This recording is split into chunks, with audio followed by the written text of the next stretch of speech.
Bismillah, alhamdulillah, wassalatu wassalamu ala rasulillah wa ala alihi wa sahbihi wa ba'd. Qala al-imam al-hafiz ibn Hajar Asqalani rahimahullahu ta'ala fi kitabihi Bulughul Maram, Kitabul Janaiz. Wa an Aisyah radhiyallahu anha anna an-nabiyya sallallahu alaihi wasallam hina tuwaffiya sujji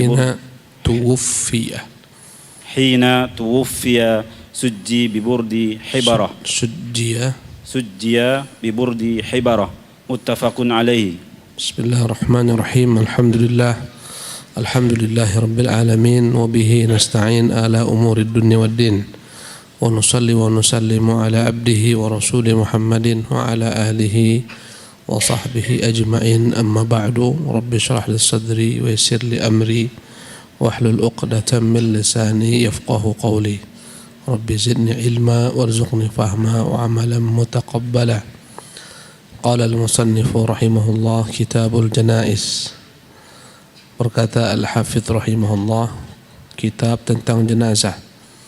Wa an Aisyah radhiyallahu anha, dan dari Aisyah semoga Allah meridhoinya, anna Nabi sallallahu alaihi wasallam hina tuwfiya, bahwasanya Nabi sallallahu alaihi wasallam ketika wafat, sujjiya bi burdi hibarah muttafaqun alaih, bahwasanya beliau diselimuti dengan kain yang terbuat dari negeri Yaman, namanya hibarah. Hibarah nama kampung di negeri Yaman. Kain ini adalah kain buatan kaum Nasara. Ketika Rasulullah wafat, Rasulullah ditutupi dengan kain tersebut. Adapun burdun maknanya adalah kain panjang yang ada warna-warna liris-lirisnya. Jamaknya abrad. Burdun abradun. Jadi Nabi yang mulia SAW ketika beliau wafat ditutupi dengan kain ini. Dan dari sinilah para ulama mengambil kesimpulan hukum, dianjurkan untuk menutupi jasad jenazah tatkala dia wafat. Itu lebih utama daripada dibiarkan begitu saja tak tertutup, terbuka wajahnya contohnya. Ya, hendaklah ditutup keseluruhannya. Karena manusia ketika dia meninggal, anggota tubuhnya semuanya seyogyanya ditutupi, dianggap aurat sebelum dikuburkan,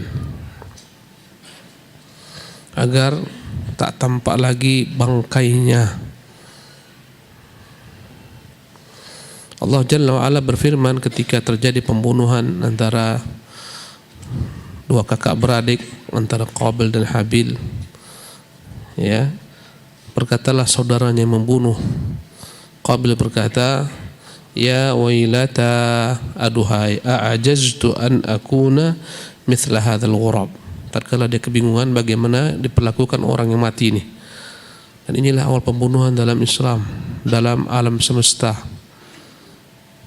Dia tak tahu mau diapakan adiknya ini yang dia bunuh. Akhirnya dia melihat burung gagak. Ya, bagaimana burung gagak mengubur bangkai burung gagak lainnya.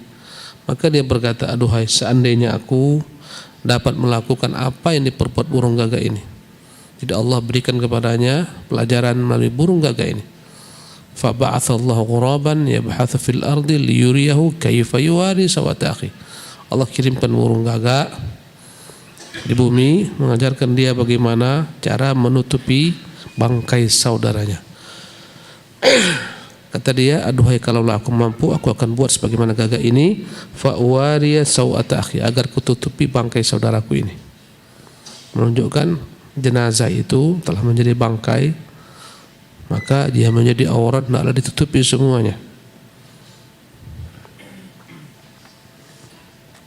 Berkata Imam Nawawi rahimahullah, hal ini adalah perkara yang telah disepakati untuk menjaga mayat atau jenazah tidak tersingkap, agar menutup bentuk ya tubuhnya, wajahnya yang berubah dengan wafatnya dari pandangan mata manusia.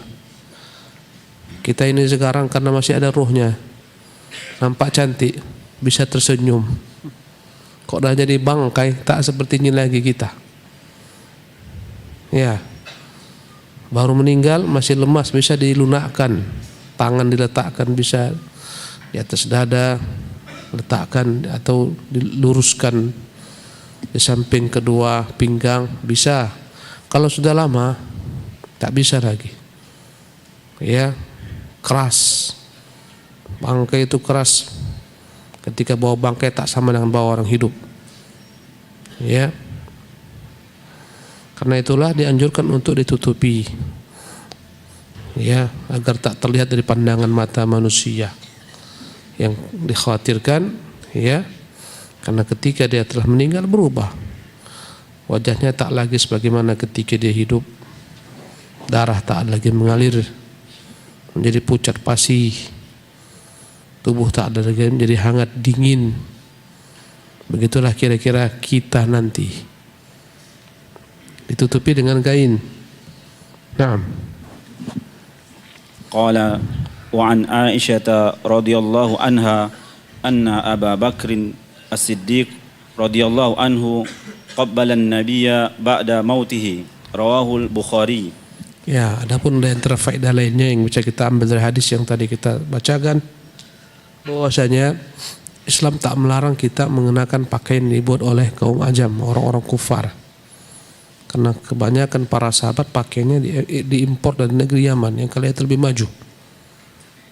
Ya, dari sisi pakaian dibuat kaum Nasara, tak mengapa.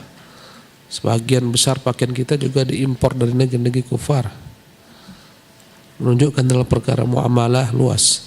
Adapun berikutnya an Aisyah radhiyallahu anha, dari Aisyah radhiyallahu anha anna Abu Bakar As-Siddiq, bahwasanya Abu Bakar Siddiq radhiyallahu anhu qabbala an-nabiyya ba'da mautih. Tatkala Abu Bakar Siddiq masuk ke rumah Aisyah putrinya, ya, orang-orang sedang sibuk heboh di luar ya rumah Aisyah di masjid, mendengarkan orasinya Umar yang garang mengatakan siapa yang bilang Muhammad mati, dia orang munafik. Sungguh Nabi Muhammad tak mati, dia sedang pergi kepada Tuhannya dan akan kembali sebagaimana perginya Musa kepada Tuhannya, akan kembali kepada kaumnya pula. Demi Allah, ya, dia akan memotong tangan-tangan dan kaki-kaki orang munafik yang mengatakan dia mati. Itulah kata siapa? Umar. Sedih mereka. Kata Anas, tak ada hari yang paling gembira seumur hidup kami di Madinah sebagaimana hari kedatangan Rasulullah SAW ketika beliau hijrah. Semua menjadi terang benderang, semuanya menjadi indah. Datanglah keberkahan kepada kami. Dan tak ada hari yang paling gelap seumur hidup kami sebagaimana hari meninggalnya Rasulullah SAW. Kaget mereka, ya, sehingga mereka tak percaya. Abu Bakar ketika Rasulullah meninggal tak ada di sana. Abu Bakar sedang berada di rumah salah seorang istrinya di perbatasan kota Madinah namanya Sunah. Orang-orang sedang berkumpul mendengarkan pidato Umar. Masuk Abu Bakar Siddiq radhiyallahu anhu warḍah, ya, ke rumah putrinya. Dia masuk ke dalam bilik Rasulullah SAW. Dia lihat Rasul terbujur kaku, kemudian dia cium, ya, dan dia berkatakan, wallahi tibta hayyan wa mayitan ya Rasulullah. Demi Allah, alangkah harum engkau tatkala engkau hidup dan mati. Dan demi Allah, sesungguhnya kematian yang Allah tetapkan kepadamu telah datang, dan tak akan mungkin engkau mati dua kali. Ya, kata para ulama, yang paling sedih itu layaknya Abu Bakar Siddiq, karena dia yang paling dekat dengan Rasulullah. Memang dia yang paling sedih, tapi kesedihan dia tidak menutupi akalnya. Akal sehatnya menunjukkan Abu Bakar orang paling cerdas, orang yang tetap stabil dalam segala keadaan. Umar aja tidak stabil, datang musibah ini. Mana lebih cinta kepada Rasul, Abu Bakar atau Umar? Abu Bakar Siddiq. Sepakat lebih cinta kepada Rasul daripada Umar. Sebagaimana Rasul lebih cinta kepada Abu Bakar daripada cinta kepada Umar, walaupun semua mereka adalah sahabat-sahabat, tapi bertingkat-tingkat kecintaan. Tapi dia tetap stabil menghadapi kematian Nabi. Kemudian dia keluar setelah diciumnya Nabi SAW, ya, sebagaimana kata Ibunda Aisyah, qabbala an-nabiyya ba'da mautih. Dia cium Rasulullah setelah matinya, dia keluar. Dia katakan, Umar, diamlah. Umar tak mau diam. Akhirnya dia berkata, oh ya, wahai manusia, ayuhan nas. Perkataan yang begitu dalam maknanya. Man kana ya'budullaha fa innallaha hayyun la yamut. Barang siapa yang menyembah Allah, dia akan menyembah Tuhan yang hidup tak pernah mati. Wa man kana ya'budu Muhammadan fa inna Muhammadan qad mata. Yang menyembah Muhammad, perhatikan, saksikan, dengarkan, inilah Muhammad telah mati. Kemudian dia bacakan ayat qad khalat min wa ma Muhammadun illa rasul, tidaklah Muhammad itu kecuali seorang rasul. Qad khalat min qabli rusul, sebagaimana dia rasul yang telah didahului sebelumnya dengan rasul-rasul. Ya, yang rasul-rasul terdahulu mereka ada yang mati dan mereka mati terbunuh.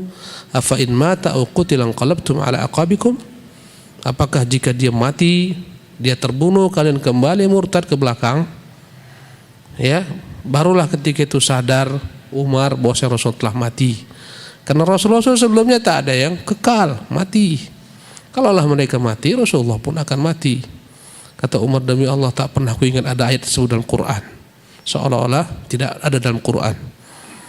Setelah aku dengar ayat itu, aku hampir-hampir jatuh, tak lagi mampu menahan bobot tubuhku karena kesedihan. Banyak orang karena sedih pingsan. Ya, tak ada kesedihan lebih daripada kesedihan wafatnya Rasulullah sallallahu alaihi wasallam. Sadarlah mereka ketika itu, mau tak mau terimalah ketentuan Allah Subhanahu wa taala. Ya. Adapun hadis ini menunjukkan kepada kita bahwasanya tak mengapa orang-orang yang halal, orang-orang yang khusus, spesial, berupa kerabat, kawan dekat, mencium ya kawannya, kerabatnya yang meninggal, selama memang dihalalkan baginya untuk mencium. Ya, mencium wajahnya, mencium keningnya, tak mengapa. Ya, karena para sahabat tak mengingkari perbuatan Abu Bakar Siddiq radhiyallahu anhu warḍah. نعم تفضل. قال وعن أبي هريرة رضي الله عنه عن النبي صلى الله عليه وسلم قال نفس المؤمن معلقة بدينه حتى يقضى نفس المؤمن معلقة بدينه حتى يقضى عنه رواه أحمد والترمذي وحسنه. Hadis berikutnya, wa an Abi Hurairah radhiyallahu an, dari Abu Hurairah semoga Allah meridhoinya, anin Nabi sallallahu alaihi wasallam qaal, dari Nabi sallallahu alaihi wasallam beliau bersabda, nafsul mu'mini mu'allaqatun bidainihi. Jiwa seorang mukmin akan tergantung untuk menempati tempat yang selayaknya baginya, bidainihi atau bisabab bidainihi, dengan sebab hutangnya, hatta yuqda anhu, sehingga dibayarkan hutangnya. Hadis yang Imam Ahmad rahimahullah. Hadis yang mulia ini menunjukkan hutang perkara berat. Ya, bahwasanya jiwa seorang mukmin tidak ditempatkan pada tempat yang selayaknya, baik dia seorang mujahid, seorang syahid, seorang alim, apapun tingkat kesolehannya, selama hutangnya belum dibayar. Subhanallah. Kata Nabi SAW, inna sahibakum muhtabasun ala babil jannah fi dainin alaih. Sahabat kalian ini terhalang di pintu surga karena hutang yang dia miliki belum dibayar. Hatta yaqdihi anhu waris wa nahwuh, sampai nanti ahli warisnya membayarkan hutangnya baru selesai. Maka takut-takutlah kita dengan hutang. Minimal catat hutang tuh, beritahukan ke keluarga, buat wasiat, nanti kalau hutangku, aku mati, hutangku ini belum selesai, jual aset ini, jual aset itu, kalian lunasin dulu hutang saya, setelah itu kan bagi-bagilah. Ya, dan upayakan utang itu ada aset pembayar. Yang bahaya adalah utang tak ada aset pembayar, itulah namanya bangkrut. Bukan bank konvensional, bangkrut. Bukan bank syariah, bangkrut dia itu. Maka jangan nekat-nekat berhutang sekiranya tidak ada aset. Ada SK aku Ustaz. SK bukan aset. Bisa dijual SK. Digadaikan kan? Jual tak bisa. Berbahaya dengan hutang ini. Nabi sendiri SAW beliau meninggal, ada hutang beliau. Baju besi yang digadaikan, tapi segera ditebus oleh ahli warisnya. Yang penting inilah perkara hutang. Ya. Jabir meriwayatkan bahwasanya ada seseorang yang Nabi SAW ya ingin mensolatkannya. Kemudian Nabi bertanya, apakah dia punya hutang? Kata mereka, ya, dia punya hutang 2 dinar. Kata Nabi, kan solatkanlah dia, saya tak mau. Sebagai bentuk pembelajaran agar mereka ya berhati-hati dalam perkara hutang. Kalau mereka mati tak membayar hutang atau masih berhutang, Nabi tidak mau menyalurkannya. Ya, berkata Abu Qatadah, huma alayya ya Rasulullah. Ya Rasulullah, saya yang nanggung 2 dinar itu. Ya, saya yang nanggung 2 dinar. Maka Rasulullah sallallahu alaihi wasallam pun menyalurkannya. Dalam beberapa riwayat Rasulullah sallallahu alaihi wasallam bertanya, sudah kau bayar? Belum ya Rasulullah. Berapa hari lagi? Sudah kau bayar? Belum. Berapa hari? Sudah kau bayar? Udah. Sekarang barulah dingin dia dari panasnya hutangnya yang menghalangi dia. Tatkala Rasulullah SAW memiliki banyak daripada harta rampasan perang yang dimasukkan ke dalam Baitul Mal, ya, al-fai dan semacamnya, maka Rasulullah berkata, ana aula bi kulli mu'min min nafsihi, saya yang lebih berhak untuk ya membantu setiap jiwa-jiwa orang mukmin. Faman taraka dainan fa alayya, yang dia meninggalkan hutang tak sanggup dibayar keluarganya, saya yang akan membayarkannya. Faman taraka malan faliwarathatihi, yang meninggalkan harta untuk ahli warisnya. Maka begitulah seyogianya ya penguasa membayarkan hutang daripada rakyatnya dari Baitul Mal tatkala tak sanggup bayar hutang. Dan hadis yang mulia ini menunjukkan bahwasanya hutang akan menghalangi seorang daripada tempat yang selayaknya dia tempati, berupa kenikmatan dalam alam barzakh maupun kenikmatan surga. Kata Nabi, yughfaru lisyahidi kulla dzambin illa ad-dain, orang mati syahid diampuni segala dosanya kecuali hutang. Dan hadis ini menunjukkan hendaklah orang berupaya untuk menyelesaikan hutangnya secepatnya sebelum dia mati. Orang sekarang kalau bisa menunda hutang dia tunda. Ya. Kalau bisa bayar 10 tahun, 10 tahun. Kalau bisa 20 tahun, 20 tahun. Ya, seharusnya disegerakan.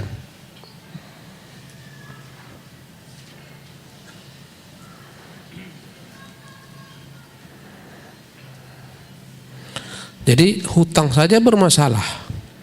Nyangkut seseorang gara-gara hutang itu dengan cara yang legal, sama-sama tahu. Bagaimana pula jika dia melakukan kezaliman, mencuri, merampok, ya tentu lebih parah daripada hutang. Nasibnya lebih teruk daripada hutang. Karena ini hak-hak hamba. Karena itu Allah mengatakan hutang dan hak-hak hamba lainnya nyangkut dalam barzakh, nyangkut di hari akhirat sampai diselesaikan. Kemudian hadis ini menggambarkan seyogyanya ahli waris berusaha meringankan yang telah meninggal ini dengan membayarkan hutangnya, menjadi kewajiban mereka kalau mereka ingin menyelamatkan orang yang meninggal ini. Ya, sebagaimana Abu Qatadah mengatakan, saya yang bayarnya Rasulullah. Ini menunjukkan hutang itu jika ada jaminan penjamin lebih mendingan, lebih ringan baginya, sehingga terkala dia tak bayar atau dia meninggal, penjamin yang bisa membantunya. Tetapi tetap sekiranya penjamin ini tidak membayarkannya, nyangkutlah ya jiwanya, tak mendapatkan tempat selayaknya sampai ditunaikan. Nah, tafadhal. Qala wa an ibn Abbas radhiyallahu anhuma anna an-nabiy sallallahu alaihi wasallam qala fil ladzi saqata an rahilatihi famata igsiluhu bima'in wa sidrin wa kaffinuhu fi thawbayhi muttafaqun alaihi. Wa Ibnu Abbas radhiyallahu anhuma, dari Ibnu Abbas semoga Allah meridhai keduanya, anna Nabi sallallahu alaihi wasallam qala fil ladzi saqata an rahilatihi. Rasulullah bersabda tentang seseorang yang jatuh dari untanya. Famata, kemudian dia meninggal. Ini terjadi pada haji wada. Ada salah seorang sahabat wukuf di Arafat. Ya. Dalam keadaan berihram, jatuh dari untanya, patah lehernya, mati seketika. Maka Nabi SAW memerintahkan sahabat dalam hadis ini, igsiluhu bima'in wa sidrin. Mandikanlah dia dengan air dan bidara.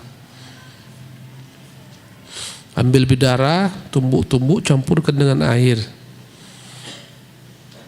Fungsinya adalah untuk dapat membersihkan jasad dengan maksimal. Dan hadis ini menunjukkan wajibnya memandikan jenazah, karena Rasulullah perintahkan. Ya, dan ini menunjukkan orang yang ihram pun sekiranya meninggal tetap dimandikan. Wa kaffinuhu, dan kafankanlah dia. Ini menunjukkan orang mati dikafankan. Yang tidak dikafankan hanyalah para syuhada. Tak dikafankan, dikuburkan dengan pakaiannya, agar pakaiannya kelak menjadi saksi baginya. Ini menunjukkan bahwasanya pakaian ihram bisa dijadikan sebagai kain kafan. Pakaian yang kita kenakan ini juga bisa menjadi kain kafan tatkala tak ada kain kafan. Wa kaffinuhu fi thawbayhi, kafankanlah dia dengan dua pakaiannya. Orang berihram memiliki dua pakaian, satu selendang bagian atas, satu lagi kain bagian bawah. Ya. Dan memandikan jenazah hukumnya adalah fardu kifayah. Fardu kifayah maksudnya harus dilakukan oleh sebagian orang sebagai perwakilan. Kalau tidak ada yang melakukan, berdosa semua orang di tempat tersebut. Kalau fardu ain, kewajiban dituntut dari setiap individu. Fardu kifayah tidak. Dari sebagian orang mengerjakan, gugur bagi yang lain kewajiban tersebut. Dalam beberapa riwayat kata Nabi, wala tuhannituhu, jangan berikan kepadanya al-hanut. Al-hanut adalah parfum yang dikenakan terhadap jenazah setelah dimandikan, ketika dikafani, sebelum ditutup dengan kapan diberikan parfum, atau di atas kapannya diberikan parfum. Sekarang dibuat semacam minyak zafaron dan semacamnya, parfum lainnya, minyak kasturi. Ya, tapi karena dia ihram, dilarang Nabi jangan berikan kepadanya parfum. Ini menunjukkan parfum itu tak boleh dikenakan oleh orang ihram.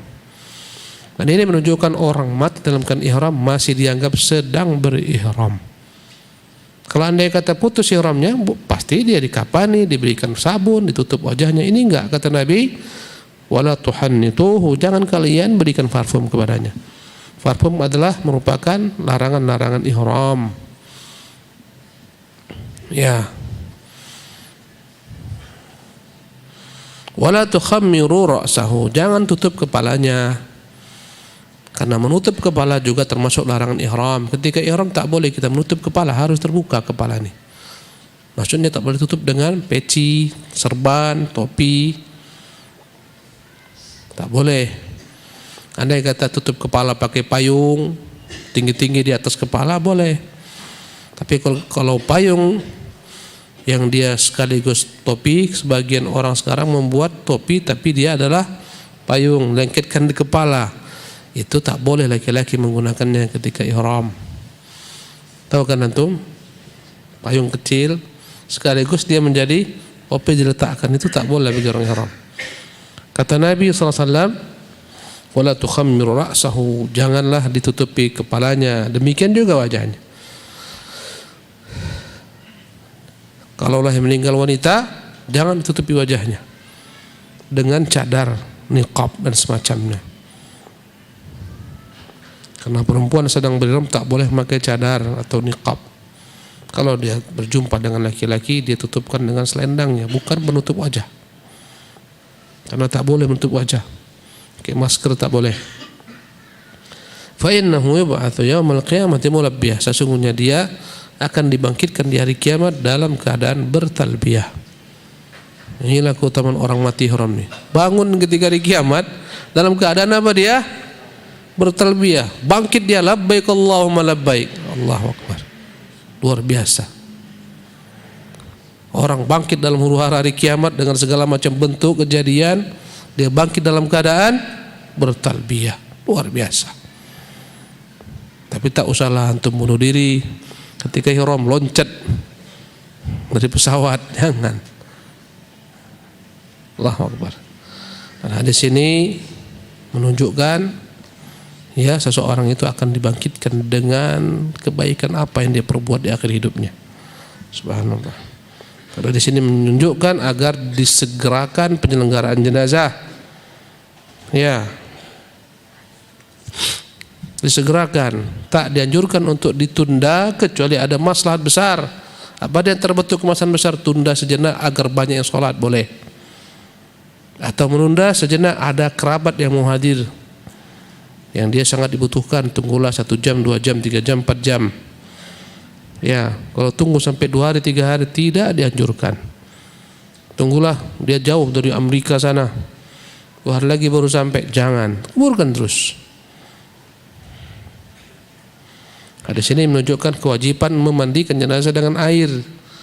Sebagian orang mengatakan tak ada air tayamum kan, berkata ulama yang lain tidak.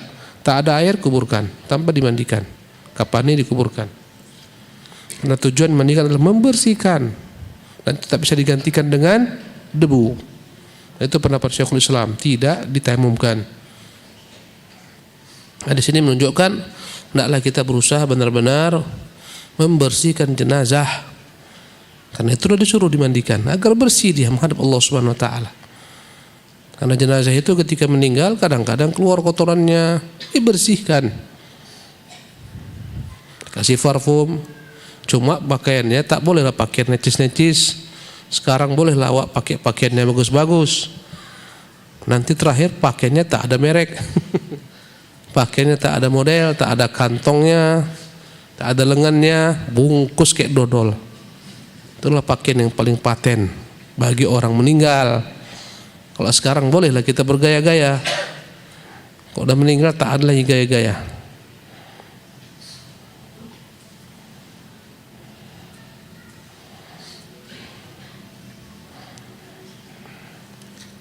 Hadis ini menunjukkan boleh dalam mengkafani jenazah dengan 2 kapan. Dan perlu mengatakan jika tak ada boleh dengan 1 kain kapan, 1 lembar saja boleh. 1 lembar minimal agar tak terlihat auratnya. Andai kata 2 boleh, 3 afdal.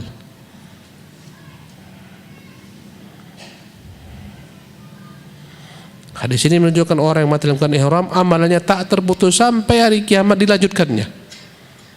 Ini ibadah yang tak boleh diputuskan adalah haji umrah. Kalau kita sudah bilang labbaik Allahumma umratan harus sampai selesai. Kata Allah, atimul hajj wal umrata lillah, sempurnakan haji dan umrah karena Allah.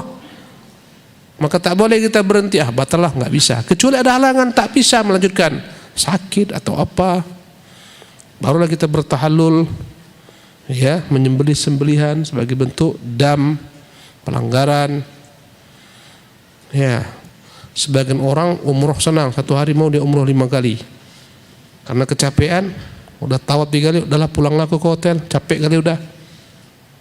Bukanya banyak tidur dia melanggar wajib bayar dam dan dia berdosa kecuali karena kebodohannya. Orang yang sudah berniat ihram haji dan ihram baik untuk haji atau umrah wajib disempurnakan. Tak boleh dia berhenti. Sampai-sampai kalau dia merusak hajinya dengan jima sebelum tahallul kedua, wajib dia lanjutkan hajinya sampai selesai dan tidak dihitung nanti kapan punya kesempatan haji lagi berikutnya. Inilah ibadah haji ini, ibadah umrah. Maka benar-benar kita perhatikan. Jangan kata orang umroh lagi lah aku biar banyak, hari ini untuk nenekku, besok kakekku, besok mbahku, besok buyutku. Kecapean, akhirnya tak lanjut, wajib bayar dam, berdosa dia. Ya, wallahu tabaraka ta'ala alam. Demikianlah kajian kita malam hari ini. InsyaAllah kita lanjutkan di kesempatan akan datang. Sisa waktu kita melihat soal-soal.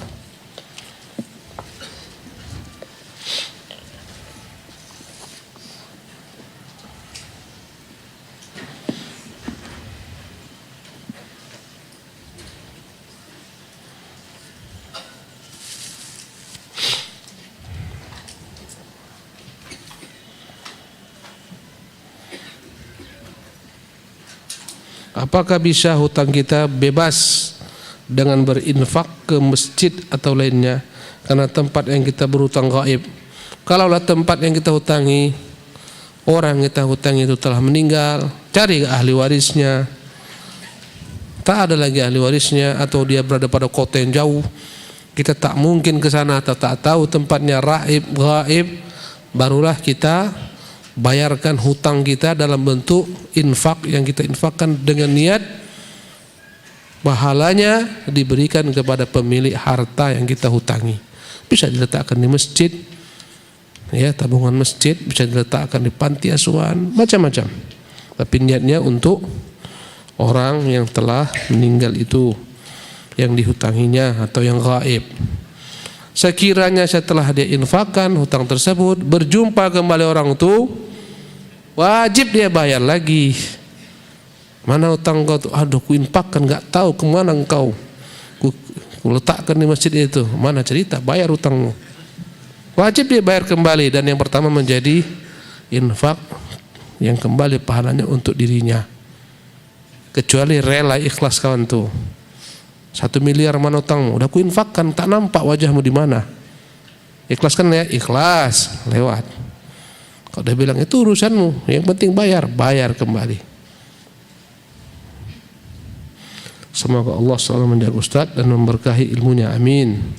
Ustaz, ketika kita sedang haji dan umrah, bolehkah kita berdoa mati di kala itu?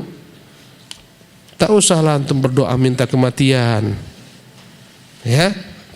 Kecuali memang kita khawatir terkena fitnah, kita berkata, ya Allah, wafatkanlah aku ghairu maftunin, dalam keadaan tidak terfitnah. Ya, atau dalam kondisi kita begitu berat menghadapi kenyataan penyakit yang mendera, ya, kita berkata, ya Allah, wafatkanlah aku sekiranya wafat paling baik bagiku, dan hidupkanlah aku sekiranya yang hidup ini lebih baik bagiku. Boleh berdoa seperti itu. Atau berdoa minta diwafatkan di Mekah boleh, atau di Madinah boleh. Umar itu berdoa, Allahumma inni as'aluka syahadata fi sabilik, ya Allah, aku bermohon untuk mati syahid di jalanmu. Wal mauta fi madinati rasulik, agar aku mati di kota nabimu. Allah kabulkan dua-duanya. Boleh antum berdoa, ya Allah, wafatkan aku di tanah Mekah, ya Allah, wafatkan aku di kota Madinah, boleh. Tak mengapa.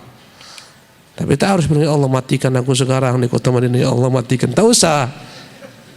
Entah-entah kau bisa 50 kali lagi berangkat ke Madinah, ke Mekah, haji, umrah, kan bertambah tingkat derajatmu di surga daripada kau minta mati ketika itu. Orang mukmin hidup panjang berkah baginya. Kata Nabi sallallahu alaihi wasallam, ya, khairukum man tala umruh, yang paling baik di antara kalian yang panjang umurnya, wa hasuna amaluh, dan baik amalannya. Panjang umur itu banyak-banyaklah kita bersyukur kepada Allah agar kita menambah kebaikan kita. Kalau stres-stres sekali janganlah minta-minta mati, minta kepada Allah saja, semoga Allah beri jalan keluar. Hidup kita itu berkah. Apa berkah? Sana sini utang semua, apalagi berkah. Kau mintalah kepada Tuhanmu agar meringankan Utangmu, semua aset-asetmu gua jual. Jangan gaya gua aja besar. Semuanya utang. Ini yang payah, gayanya selangit, semuanya utang. Ya. Akbar. Jangan tersinggung ya.